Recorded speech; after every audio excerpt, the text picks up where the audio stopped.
nothing but faith. There's things far too great that I want to accomplish. I'm hoping 25 hours a day, but something good works out, and I'm just like, dang. Think everything's gonna be okay. Yeah, I'm like, dang. Think you might just know the way. I'm like, dang. Dang. What a fabulous morning, afternoon, night.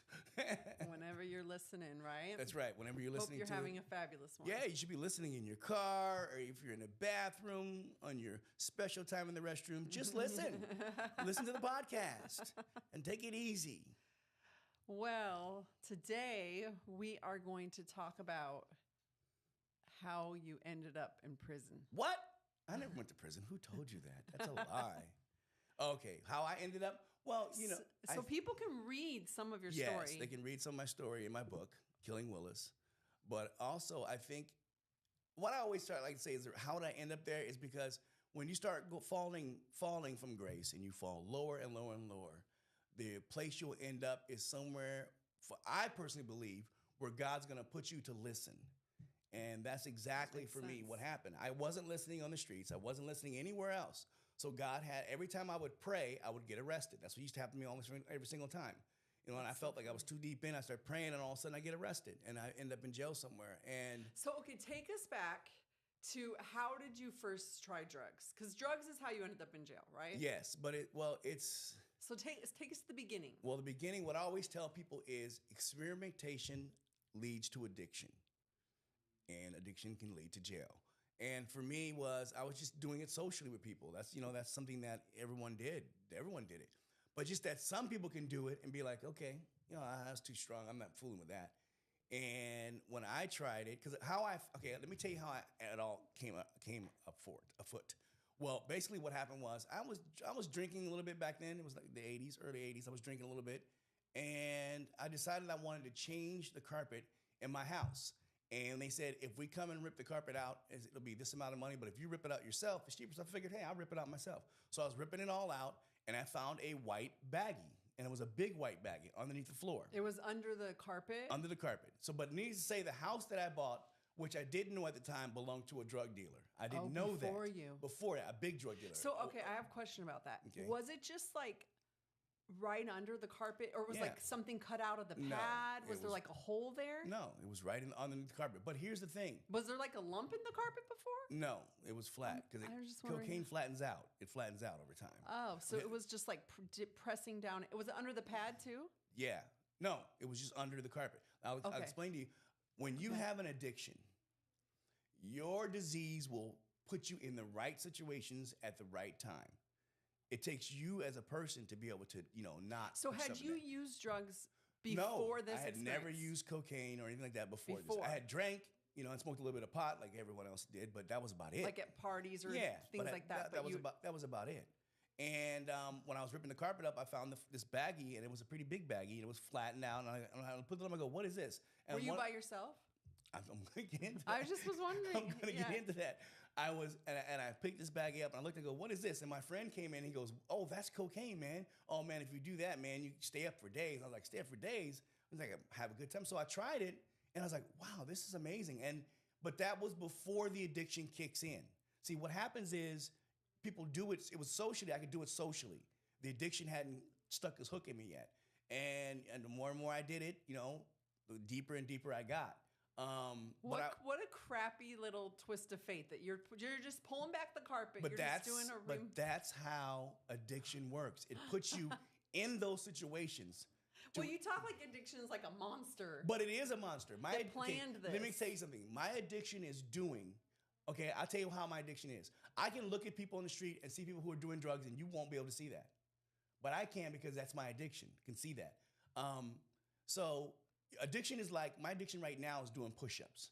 And he's been doing push-ups for 31 years. So if I succumb to it, I will lose. You see what I mean? Because my addiction is strong and buffed and yoked. So that's why you have to take the necessary steps not to let that So for it to happen. people need to see their you see your addiction literally as yeah. like somebody ready Oh yeah, he's ready to fight you. Kind of like ready.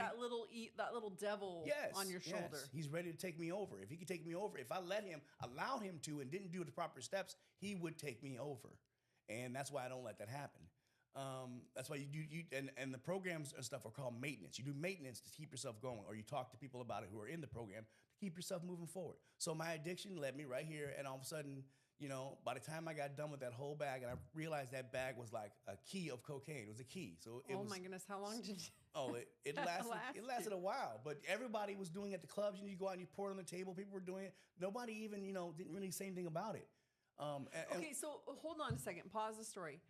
Where do you think you were at emotionally, mentally, that opened you up to this? That's the thing. Emotionally and mentally, I was suffering from the biggest secret I had in my life, which I had been sexually molested. I was suffering from that. So nobody really knew about that? No. I was suffering from constant police harassment. That was always going on no matter where. I lived at the time in North Region, the big house I showed you, that big house I lived there.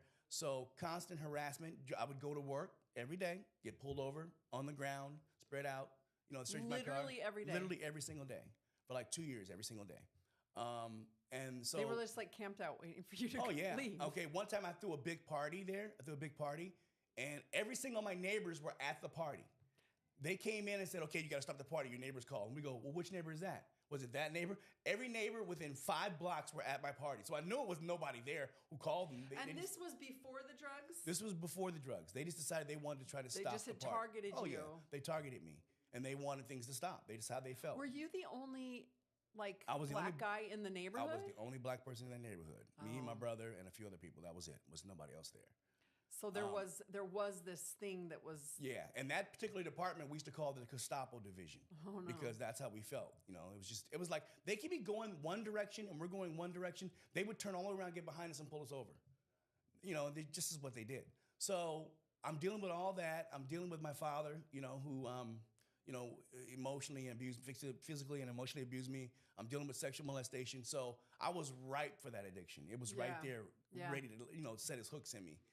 So, needless to say, I got carried away and, ended up going downhill. But the interesting part about it was I was able to stop before work and go to work and be fine and not do. So you were still doing the show at this point? The last year. The last year of it. Yeah, and I was able to stop, go to work, and it was fine. No problem.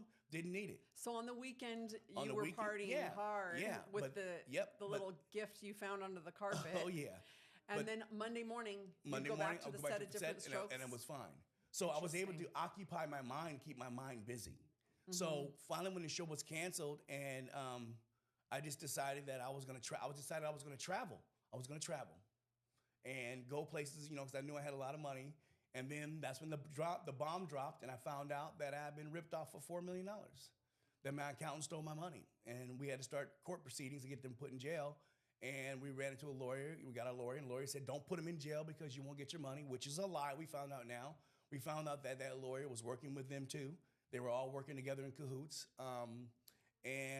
So then that's when I fell hard. After that, I realized that my money was shorter than what it should have been. I couldn't travel and do what I wanted to do. And that's when everything just came on. And I remember before that, my mom telling me, you should go see a psychiatrist. But in the 80s, you went to see a psychiatrist, people thought you were crazy. You know what I mean? You just didn't do that. You're like, right. People think I'm crazy. So what ended up happening was I fell far, far down. So then I started getting arrested all the time because I was, wrong places. So then what happened was my emotional standpoint just said, you know something? I'm going to turn into exactly who they said I was. Yeah, that's what I was just going to say. It's almost like with all of that harassment from the police and everything like that, it was like for no reason. And then suddenly it was like, you know what? If I'm going to get the harassment, I'm going to give you the reason. Yeah, and I gave them a reason, which is damaging to yourself. Yeah. And, and you don't realize that when you're struggling in the addiction. Mm-hmm. And so, the first time I got, it was for the attempted murder case, which I won, by the way. So I was in jail for 9 months. And while I was in there, I was next to Eric and Lyle Menendez. So so if you won the case, how come you were in jail? I don't understand. Because I was in jail for 9 months. It takes that long to have the trial. Oh, they were keeping you there while you were having the trial. Because they put my bail out of my reach. And then I found out later on, Johnny Cochran made sure my bail was out of reach so that I didn't get out and do something wrong and then mess up the trial. Oh, like your lawyer almost wanted you to be kept in jail. Oh, yeah. He made sure of that. That's what he did. Kind of going back to what you were saying about God. Oh, yeah. So God was intervening in every single situation in my life. And the thing about it, though, when you put an addict in jail without proper help, he is a ticking time bomb. He's just waiting to get out to go do what he was doing before. So it's not like it's putting you into recovery or anything. No, it's not. Nope. It's putting you, just locking you in a place and putting you there.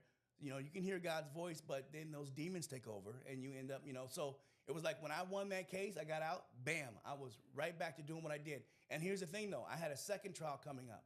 So what happened was I messed up and was late for court, didn't show up, and her name was Florence Marie Cooper, the judge was. And she said, Mr. Bridges, I know you have a problem, and here's how we're going to solve that problem so we can get our case done. She goes, you have to show up every single day to my courtroom, no matter whether you're having your case or not, and you're going to sit here until 8 a.m. until 5 p.m. every day. And if you don't show up, I'm going to put you in jail. So I was there from 8 a.m. to 5 p.m. What did you do while you were sitting in her courtroom all day? I just sat in there and watched the cases. Did you learn anything from all that? I learned a lot of cases. I learned how to be a lawyer on TV.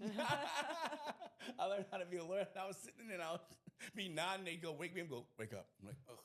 So I was literally drying out in there. I was drying out in her courtroom. And the interesting part about it was I ended up winning that case too. And then I went out and got in trouble again. And this time when I went back to court, the judge said, Mr. Bridges, my mom showed up too. My mom was there. And my mom never gave up on me. She stopped helping me to use drugs, but she never gave up on me. Because, so she didn't want to enable you anymore. Yeah, she didn't want to enable me. But she was always in the distance waiting for me. So I got arrested again, and we're going to talk about when I was in there. We're going to do that in the next show. But I'm just telling you all this stuff that happened. So okay. So I was in there, and this judge was like, Mr. Bridges, he goes, I see that you have a problem, and I'm going to help you with that problem. And I looked at his desk, and it had a circle with a triangle in it. So he was in the program. And he goes, so you show up tonight to this rehab that your mom and this other guy set up, and they go, so you be there. They pick you up at 7 o'clock. You be waiting for them, or I'm going to put a bench warrant and put you in jail. And you can wait there the whole time. So sure enough, let me tell you, I decided that at that point that I needed to stop. And I knew, and I felt it in my heart, and I knew God was trying to get me to stop. I just didn't know how. Did you go to the place your mom wanted you to go? I went there, and that's when I got sober. And that was the place. That was the place that I got sober. So you saw something on the judge's desk. It was that AA symbol that is the circle with the triangle in it. Yeah. That indicated that you knew he knew what was going on. Oh yeah, I knew. I definitely knew. He knew what I needed to do. And this program was really insightful and very helpful. So how long of a time period are we talking from like when you pulled back the carpet? I didn't do drugs long. I did drugs for like 5 years. That judge, that one that sent you to... That was about 5 years. About 5 years. Yeah. Wow. It was about 5 years. And 5 years was when I finally decided I had to get sober. And it wasn't really... It was my doing, but it was God's doing. God ensured and put everything, the right things in my path to make me be able to hear it. I remember when I first got there, I got upset because they wanted me to go to a meeting, and I wasn't going to go to a meeting. And I remember I grabbed down the shower rod. I was like, who's going to make me go to a meeting? And I hear this doom, doom, doom, doom. I'm like, what is that? And I turn around and look at the door. The biggest black guy I've ever seen in my life. He ducks his head under the door. So he was taller than the door. Big, he doesn't fit he ducks his in head under the door, and he said, this can be hard or this can be easy. And I went, ding, easy. He dropped Yeah, that dude was huge. Hitting him wouldn't have done nothing. So they took me up to the psych ward and strapped me down in 4 points, which is, if you don't know what 4 points are, you're strapped down in this arm, that leg, strapped down. To the bed. To the bed, You were just yes. And they take all your clothes off, and they put me in a big diaper. Oh, my gosh. Yeah, so I'm sitting up there, and I'm saying to myself, oh, my gosh. talk about fall from grace. And I started crying, and I said, God, I don't know what to do. I need help. I can't figure out how to stop doing this. And a light came over me, a light. I saw the bright light. And God said, I will put everyone in your place. If you just would listen, I will show you the way to do it. And sure enough, the woman came up. Her name was Judy. She came up. That was in the rehab clinic. And she said, okay, I'm going to let you back down there, but I'll trust you. You have to do right. You do again, you're going to come back up here, and I'm going to kick you out the program. How long was that? That was sat 3 days. There 3 days I was in that for 3 days. Points. 3 days I was in 5 points. So 3 days before that woman came up, or did she start? She didn't come up until 3 days after that. Wow. So you sat there. Yeah, I sat there in a big diaper for 3 days.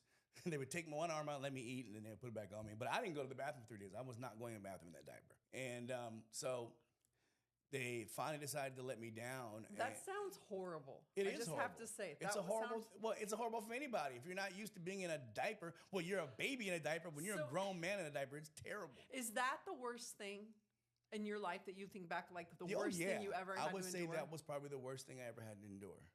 Oh, no. There's probably one more thing that's probably worse than that. But that's in the second episode we're going to talk about. That's all in jail. That was like in prison. Yeah, okay. Yeah, that's, so the interesting part about what I tell people all the time is that when I called out and again asked for God's help, and this time He showed me the way. How quickly from you laying in that bed till you called out to God? Because you're talking about you laid in that bed in 4 points for 3 days. Yeah. At what point did you finally reach out? It wasn't until the third day. Oh, really? Yeah. So because you're a person who has intelligence is still trying to figure out how to fix something. Yeah, you were stubborn. Yeah, and you're trying to fix something. This is why this program is not made for people who want to stay smart. You have to be stupid to get it to be past this program, which means it's not really be stupid. Sorry, let me take that back. You have to be able to surrender. I'm not an easy surrenderer. I don't surrender very easily. I know that about you. I don't like to surrender. Surrender is like fail. And so I couldn't surrender to that program, but I knew that once I finally surrendered, and I think that's what God was waiting for me to finally surrender and call out to really surrender and then needing Him, not just being able to get escaped from places that I was at that He helped me out of all the time. He wanted me to truly surrender to Him, and I did. I truly surrendered to Him. And that's when He showed me the way. And He put all the right people in front of me that I just listened to them, and I did the program the right way. And out of the 5,000 people that went through that program, I'm the only one who stayed sober.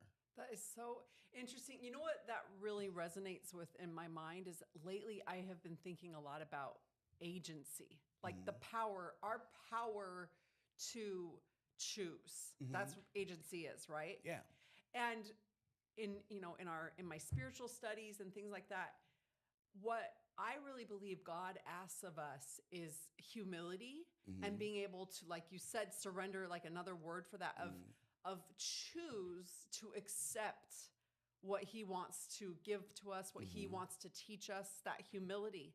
And I think what I've learned recently was that agency is really the power that we as people, that is the one thing that we as humans have that we totally have for ourselves, right? Like this earth, I believe God created the earth. I believe the air, all of this stuff that we enjoy in our existence here was given to us by Him. So it's like, we can't really give any sort of sacrifice or any tribute to God besides our will. Oh, yeah. Bending our will to Him, that agency. And that's usually, it's very difficult for really intelligent people to bend their will to something they can't see. But what you don't understand is, faith. It's about faith. And then when you get enough faith and you start seeing God's works, you start seeing it in your life, start seeing it with you emotionally and mentally. And the problem sometimes with smart people is they are trying to always scientifically fix that. They're trying to always scientifically figure out, well, I don't see, I can't touch it, so it can't be real. But that's not the case. For me, it's definitely not the case. I can't speak for everyone else, but for me, I've seen Him work. I've seen Him teach. I've talked with Him. I've been around Him. So I know that God exists.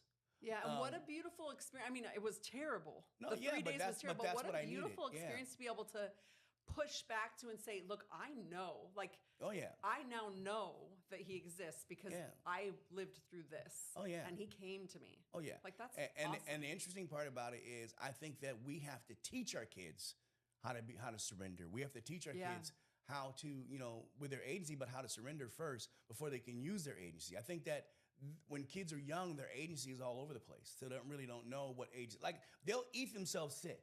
Right. You know what I mean? Like, adults are like, we're like, that's too much candy. If I keep eating, I'm going to get sick. Most of us be like, I ain't touching that no more. I want to get sick. No, I totally. But kids will just. I remember there was Like was dogs, an Easter that I kind of was just letting my kids. I was like, well, you know what? It's just Easter. I'll let them eat as much candy. Like, I'm not going to regulate it. And they did. Like you said, they ate themselves. They will. Sick. They will. Yeah. So it's our job, I think, to teach them the agency how to exercise it and where to cut the line off for certain things.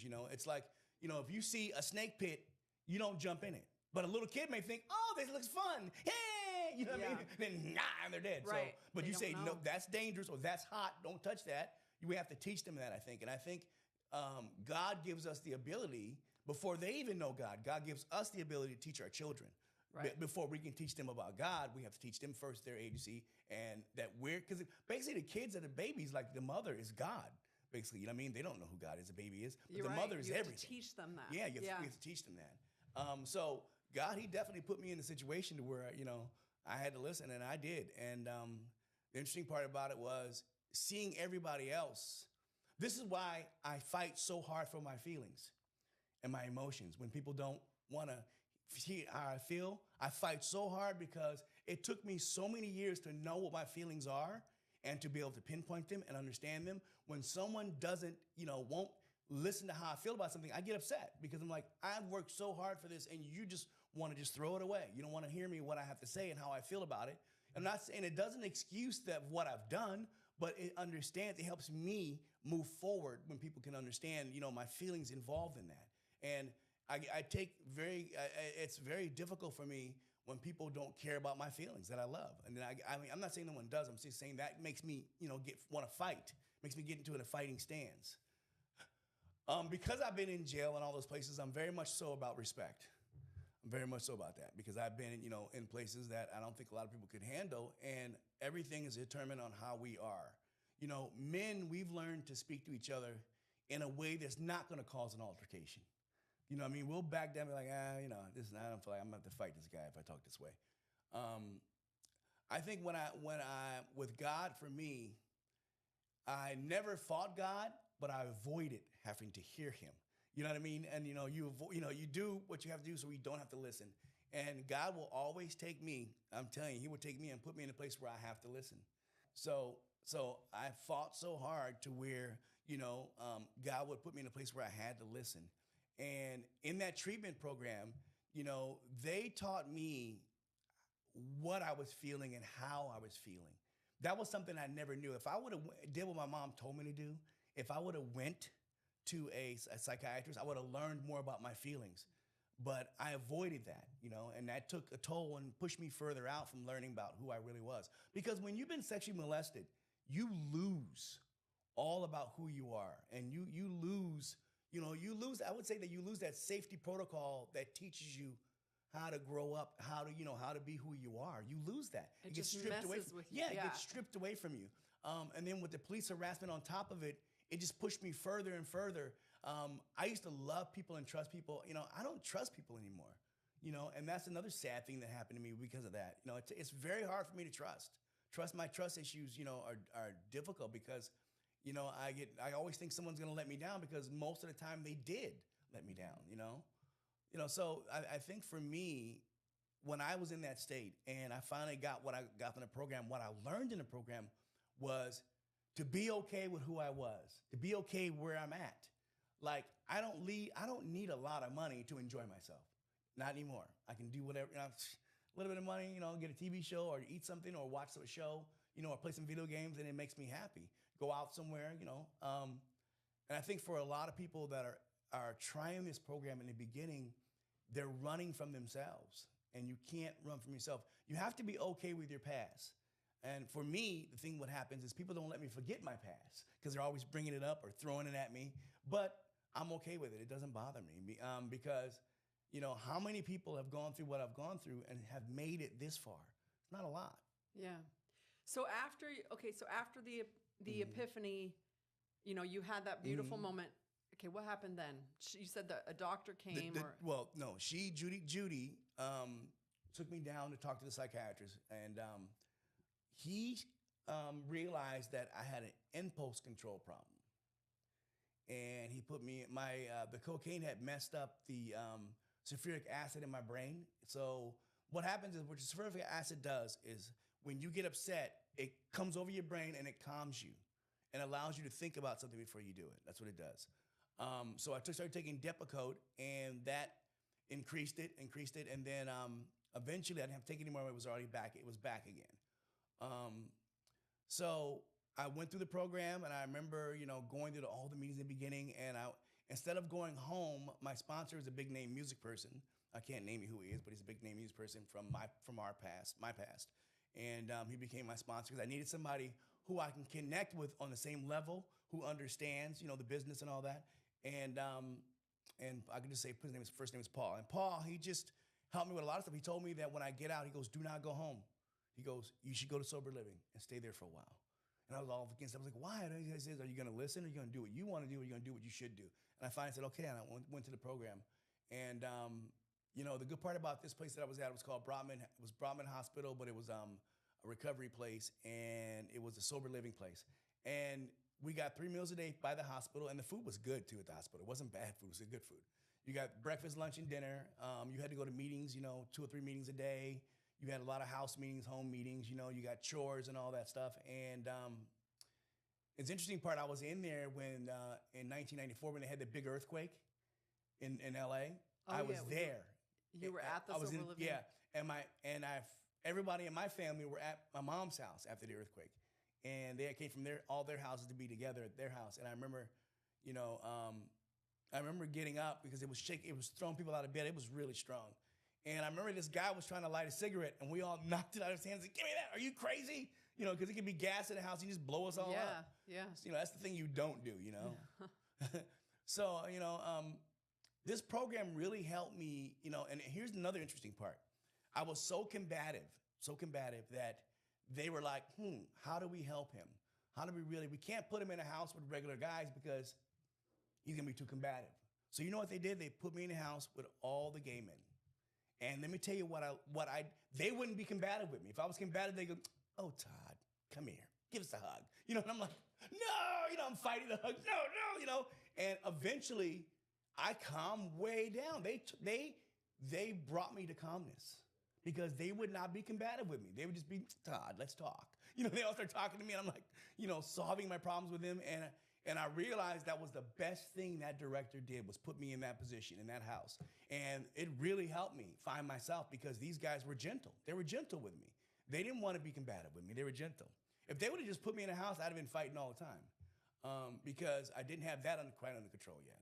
So it really helped me move forward to who I am today. It really did. And that was, God all the way instrumented these things all the way. People say, well, how could God? Because God knew that these men were gentle. They weren't fighters. They weren't combative. So God knew, I'm going to put him here so that he's going to have to learn how to love himself. And I did learn how to love myself being there. And I think for an addict, when he really learns how to love himself, he will do anything to keep it. And I tell people all the time, I tell people, you will not interfere with my sobriety. If I feel that you're interfering, I'm leaving.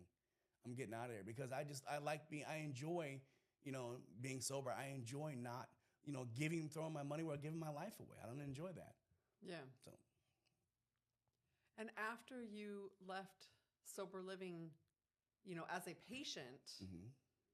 I went home. First, I went for 3 months. I went to my mom's house and I stayed in my mom's garage because it was like a basement and then the garage was next to it. It was a room down there. And I remember finally seeing the damage I did to my mom. That's another thing what happens to an addict. When he doesn't see that in the beginning, and a year and a half, 2 years, after 17 months, then I went to my mom's house, and I remember being in the basement, and an ambulance went by. My mom came downstairs. She was trying to see if I was laying down. And I was like, wow, that's when you realize that. And I knew the only way to make up to my mom and my brother and my sister was to stay sober. And I did. I was able to accomplish that. So they didn't have to worry,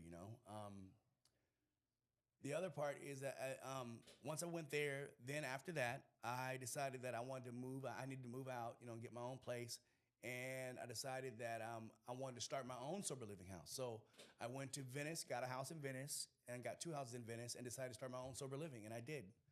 And it was, I forgot what we had named it, but that was a while ago. So I remember what happened was, while I was there, I decided that I could go talk to the courts, and I went to talk to Santa Monica courts, and I started talking to all the prosecutors and the judges, and they all liked me and said, hey, yeah, we'll send people to you if you can get them sober, you know. So they were sending people to me. I'd go there and review a guy and look at him and say, okay, he's candidate for ours.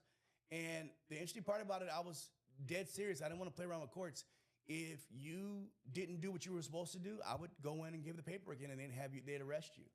So I remember this one time, I did so much for this one kid. I could not get this kid to stay sober. I did everything, counseling, meetings. I had Judy come. Judy did a lot of counseling with these people. You know, I had psychiatrists come in with these people, did so much stuff.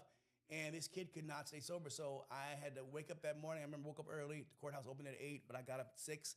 And I went down there and waited in line. And the guy came there with his mom. And I turned the paperwork into the judge. And the judge, you know, said, put them before me, had me sitting over there. And they said, so I'm reviewing through it. And she said, man, my mom said, can I say something? He goes, yeah. He goes, I don't think this guy did anything for my son, blah, blah, blah, blah. And the judge goes, stop right there. He goes, I'm reading daily notes that Mr. Bridges has done. He's done everything he could for your kid. Your kid just don't want to be sober. He goes, I'm sorry. That ain't his fault. He did everything according to the courthouse the right way. Your son's doing it the wrong way. So he gave that kid 2 years. He goes, I'm giving him 2 years in jail. He put him 2 years in jail. And we had a few people leave the rehab center and die because they went out and got loaded. You know, and and then what happened was I met my wife, got married, and we had a kid. So then I couldn't keep the house. I didn't want it, because when you're working in a sober living house, you're kind of taking care of kids. They're kind of like kids trying to grow up. It was kind of your life, yeah, right? But I had a kid. I had in my life. So you didn't really have room to keep that. I didn't have room to keep that going. So I sold that to somebody else, and I stayed in the smaller house. And sold the bigger house. And what was interesting was I needed to get my career on track, you know. But I had a job. I was working at Washington Medical Center as a chemical dependency tech, and I worked from 7 p.m. to 7 a.m. And let me tell you, that hours, boy, you get about 4 a.m., it's rough. You be like trying to stay awake. But we had all kinds of things wrong in this rehab center. We had one guy that literally was throwing plates at me and the nurse, and we were ducking plates. You know, I had to call the program director, and I'm like, because he wanted more meds, but we couldn't give it to him. He's throwing plates, and I'm talking to the program director, and he goes, well, he's got another hour left, Todd, and when his hour's over, you can put him out. I'm like, okay, we're ducking plates, and I'm guarding the nurse, we're ducking plates, and finally the hour is over. I ran at him, tackled him, grabbed him, threw him outside, threw his clothes outside, and locked the door and went, bye, and he went, I'm going to call the police. We go, call the police. You're at fault here, buddy. You know, and nothing ever went. Why did you have to keep him for an hour? Because we had to let the medication wear off. Oh. You can't put him on the street with medication in the body. Medication in their system. Yeah, so you got to get him out for that. You know, after that. So after going through what you've gone through, so like going back to that story you were telling about the boy who was in court with his mom, and he ended up getting, you know, the sentence to jail. How do you see that now that you've experienced and been through it? Is there a part of you, like, do you feel bad for him, or do you kind of feel like maybe that'll get him what he needs? Well, the problem is, unfortunately, when they're given to you by the courts, they're holding on to their jail sentence. And if they can get the program and do it successfully, and they have the program in jail, right? Like, yeah, they do now. They didn't have it then. They do now. Really? Yeah, then it wasn't a problem. But the thing is, though, the program has been, I don't know how successful it's been, because I really haven't studied on that. But then they didn't have it, you know. I guess I'm wondering if you have a perspective on prison and jail that it's helpful to some people. I don't think a prison is rehabilitation. It's prison, exactly what it says. It's just isolating, locking people up until they, like before, I told you before I had the program, when you locked me up, you would lock me up, and I was just a ticking time bomb waiting to get out. And I think that's what we're seeing. You know, you let these guys out, you know, and they go out and reoffend, but you wonder, because prison needs to be reform. It's not reform. It's just prison. You know, and that's the problem with it, I think, you know, on so many levels. Yeah. Interesting. I wonder how it varies probably from state to state. And I was just but- reading that 2 guards got in trouble for, and this is how people have to realize the drugs aren't coming in from the inmates. It's coming in from the guards and stuff. The officers that are working there. A woman and a man just got arrested for bringing drugs and phones in there and selling phones and drugs in there. They made millions Where of dollars. was They that said. at? I forgot which city it was in, but I just read it recently. Interesting. But it happens all the time, and so I don't know how much reform is in there now, but I know then there wasn't much, but for me, because see, what we're going to talk about on the next show is I was sober for 8 months and had to go back to jail because the judge wanted to show me something to make sure that I stayed sober.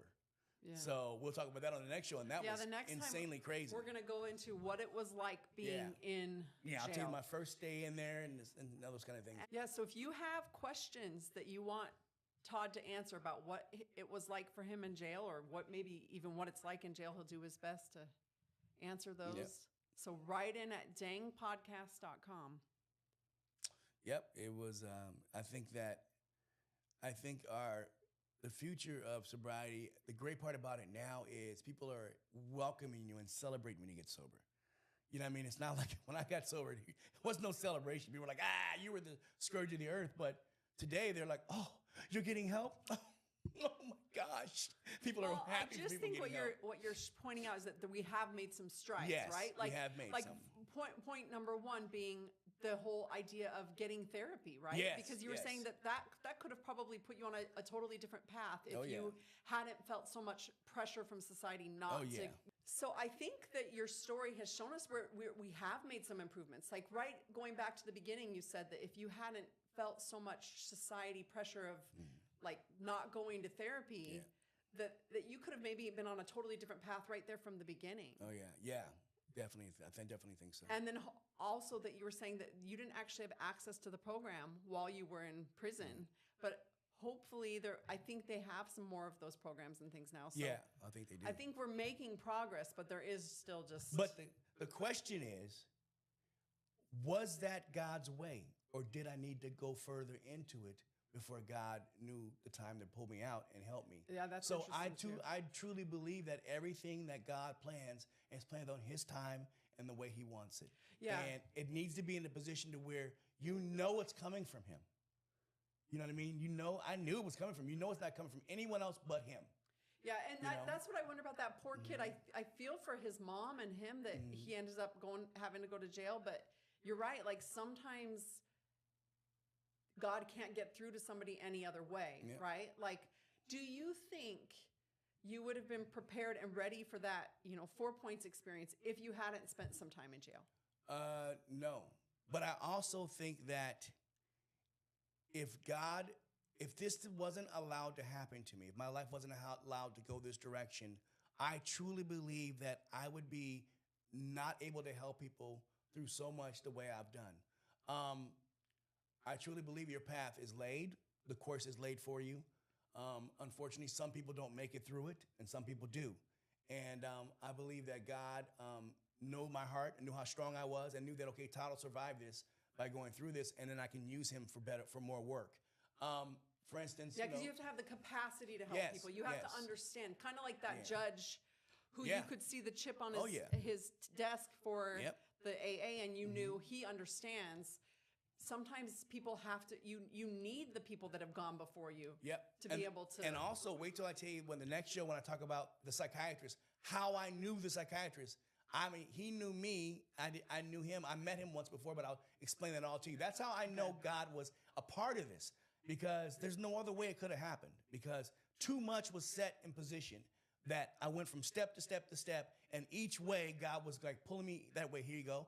Here you go. Here you go. You need to be here. You need to hear. And today, what has it done for me? People go, well, you lost so much. Yeah, but I gained so much. Yeah. What I lost was material. That's easy to get back. That's nothing.